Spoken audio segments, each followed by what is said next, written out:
Baik, saya masih bersama Nina di sini. Nah, jadi masalahnya gini, masalahnya adalah Nina ini kemarin tuh viral di sosial media.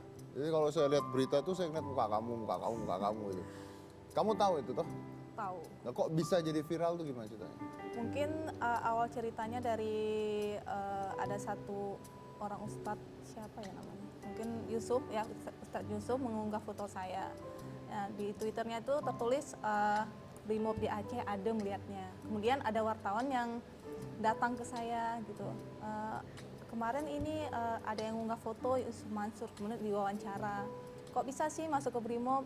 Awalnya nggak tahu mereka kan saya perempuan, karena di dalam tim tersebut saya pakai pakaian lengkap, pakai sibuk segala macam, nggak tahu gitu kan. Mereka nggak tahu kamu perempuan? Nggak karena tahu. ketutup semuanya? Karena saya pun nggak ngomong, nggak mau kasih tahu dulu. Jadi pas setelah selesai acara semuanya baru saya buka, oh ternyata perempuan gitu. Jadi makanya datang wawancara para wartawan tersebut. Kamu gimana? Kamu bangga kah menjadi seorang wanita yang ada di pasukan ini?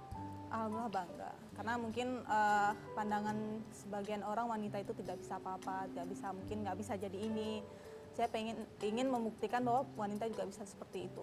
Bahwa wanita pun Iya, mampu melakukan apa yang mampu. kita lakukan. Selagi ada kemauannya. Selagi ada kemauan. Iya. Nggak punya rasa takut sama sekali. Mungkin kalau rasa takut saya imbangi dengan doa aja ya, Bismillah aja gitu. Orang tua nggak ngelarang? Kalau orang tua awalnya mungkin belum terlalu ngerti masalah polisi ya, saya jelaskan, mungkin saya bilang saya bagian ini latihannya gini-gini, loh kok bisa nggak takut, minta doa aja lah. Gitu. Minta doa aja. Iya. Oke, baik. Kasih tepuk tangan lagi sekali lagi buat Nina. Ini udah ada wanita cantik berhijab lagi yang Oh bertemu dengan iya, iya, Bapak. iya, saya kenal. Apa kabar? Bagian Apa pelatih. kabar? Alhamdulillah Ini yang sehat. suka bawain pempek. Hah? Kok pempek bukan? Iya, saya kalau pesen pempek. Iya, Ya, itu kan desainer pempek ini. ya, tapi bawain pempek sering. Masa sih? Buat pempek. Gue salah orang deh. Bener. Tapi bener-bener, karena Tuh, suka mau bener. pempek juga. Oh gitu. Iya. Oh, oke. bener. Ya udah, makasih ya. Ya, silakan. Silakan. Terima kasih, Mbak. Mbak Dian.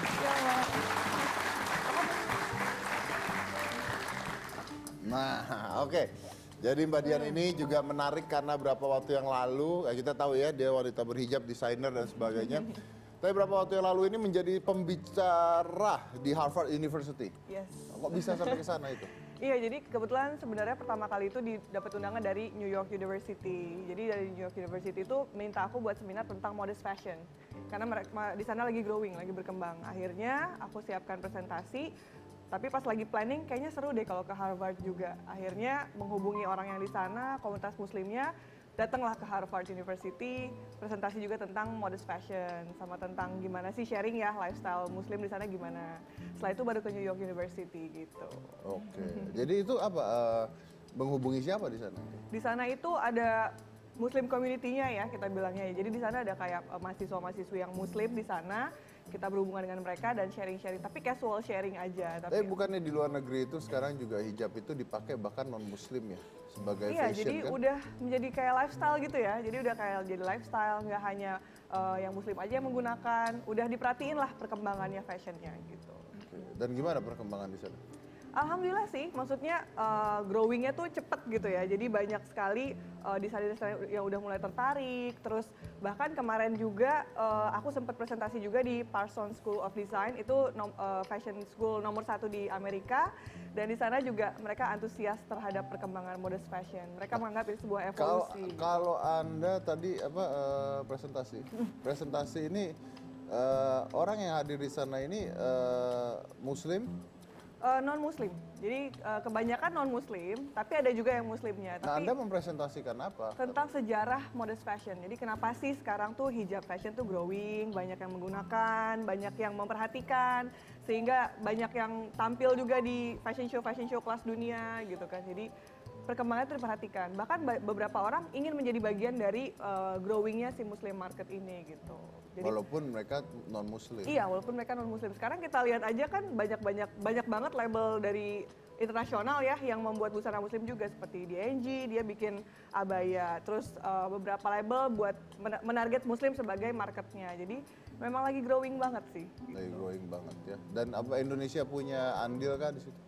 Iya sih, jadi Indonesia juga sangat diperhatikan ya, terutama desainernya gitu. Karena kan kita lihat di sini fashion di Indonesia menurut aku ya paling beragam dan paling kreatif lah dibandingkan dengan dari beberapa tempat lainnya gitu. Jadi growing itu diperhatikan dan desainernya juga diperhitungkan lah sampai bisa tampil di Fashion Week dunia. Nah, Gitu. dia sendiri sejak kapan berhijab?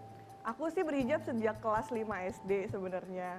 Dan waktu itu sempat di pesantren juga, jadi terus gitu kan. Waktu SMA sempat buka juga, tapi lanjut lagi. Kenapa bisa berhijab waktu itu?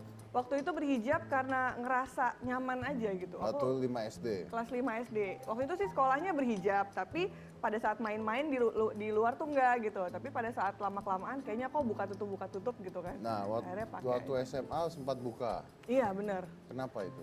Karena mungkin ngelihat teman-teman kali ya, kan teman-teman waktu itu rambutnya di keriting lah, di rebonding, Oh, jadi ya, kepengen wanita juga, ya, pengen bener. rambutnya Jadi macam-macam. waktu itu sempet buka juga tapi ngerasa nggak nyaman gitu. Kayaknya ngerasanya kayak botak gitu ya. Gimana? Jelaskan lagi. Kayak ngerasa tuh kayak ngerasa botak gitu, kayak nggak ada apa gitu di atas kepala gitu. Akhirnya Kan memutuskan Anda untuk bisa pakai. keriting itu rambut. Tapi ya akhirnya kembali lagi ke kenyamanan sih Mas. Jadi pas pada saat Jadi itu botak tuh nggak nyaman menurut Anda? gimana ya? Ya ngerasanya kurang nyaman aja gitu. Akhirnya balik lagi. Lalu yang membuat kamu pakai hijab sampai detik ini apa? Pastinya karena kenyamanan ya gitu. Menurut aku berhijab itu pilihan ya. Maksudnya kita bisa memilih untuk misalnya berhijab seperti apa gitu. Tapi tetap yang diutamakan adalah kenyamanan. Dan aku nyaman seperti ini. Oke. Dan terus kemarin baru ngikutin Doha Fashion Week, Oh nanti akan datang. nanti akan datang. Jadi insya Allah bulan akhir November ya, kebetulan ditawarin, udah semenjak 2 bulan yang lalu juga dihubungin untuk tampil di Doha Fashion Week. Dan menurut aku itu kecepatan bagus banget. Selain kamu tuh saingannya siapa sih kalau tentang hijab? Kalau di Indonesia aku nggak ngerasa bersaing ya Mas ya, jadi ngerasa kayak bareng-bareng aja gitu. Enggak, siapa aja itu biasanya? Oh desainer banyak. Di sini teman-temanku ada Zaskia Sungkar, ada Yang Mas berhijab ya?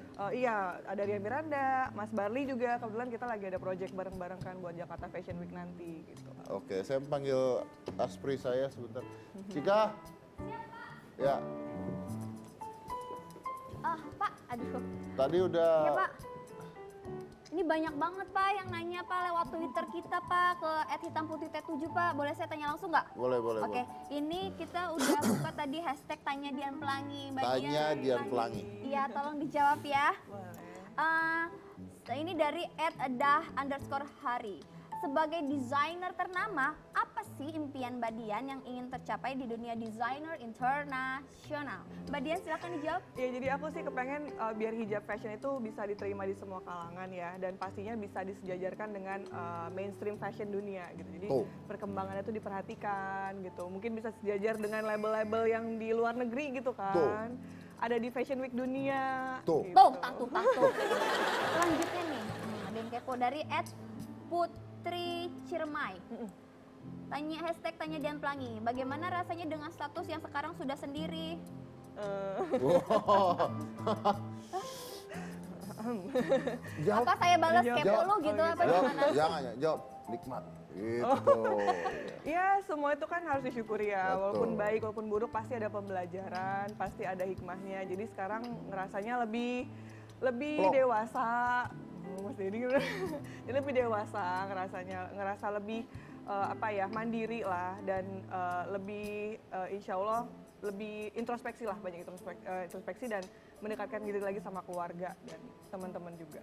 Lo introspeksi apa? Memang kamu salah apa? Lo nggak, maksudnya kan pasti ada sesuatu yang bisa dipelajarin gitu loh Mas, dari hal-hal apapun itu kan. Saya mau nanya, lebih enak mana dulu apa sekarang? Aduh, Itu dong. Pertanyaannya gitu, lebih enak mana dulu? gimana ya? Loh. Ya plus minus lah Ya, semuanya. tapi Aman enak banget jawabannya ya. mana? Ya plus minus sih Mas, dulu ada plusnya ada minusnya, sekarang juga ada plus ada minus. Saya kalau ditanya orang, saya bilang lebih enak sekarang. Oh, gitu. Oh. Ya pokoknya aku sekarang lebih fokus sama diri sendiri, introspeksi, terus banyak kegiatan yang bisa menyibukkan aku dan akhirnya nggak berlarut-larut gitu Tidak akhirnya. terpikiran. Iya, Move saudara on. teman-teman juga banyak yang support, banyak banget yang datang ke rumah yang support. Jadi alhamdulillah cobaannya bisa dilalui. Yang dengan penting terus berkarya gitu. Bener, alhamdulillah sih nggak pengaruh ya Mas. Alhamdulillah sampai sekarang tuh ya fashion show tetap lancar gitu kan. Terus di mana-mana acara tetap lancar. Dari penjualan pun lancar juga. Ya, Mas. berjalan dulu aja. Tidak mempengaruhi apapun ya. Alhamdulillah Itu yang sih. paling penting, Oh, iya, Pak. jualan lancar. Oke, saya potong dulu, jangan mana-mana, tetap di Hitam Putih. Selebgram, seleb tweet, seleb YouTube, Oh enggak online ya, kamu shop. nggak usah bawa-bawa temen-temen dong. Ini-